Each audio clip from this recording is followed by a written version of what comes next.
ರಾಯರನ್ನು ನೆನೆದಾಗ ಸೋಲೇ ಇಲ್ಲ, ರಾಘವೇಂದ್ರ ಎಂದಾಗ ಭಯವೂ ಇಲ್ಲ.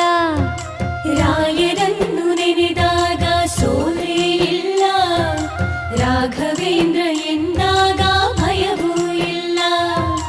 ತಾಯಿಯ ಮಮತೆ ತೋರು ಗುರುವು ಇವರು, ತಾಯಿಯ ಮಮತೆ ತೋರು ಗುರುವು ಇವರು, ಬದುಕಲ್ಲಿ ನೆರಳಾಗೋ ತಂದೆ ಇವರು, ಬದುಕಲ್ಲಿ ನೆರಳಾಗೋ ತಂದೆ ಇವರು.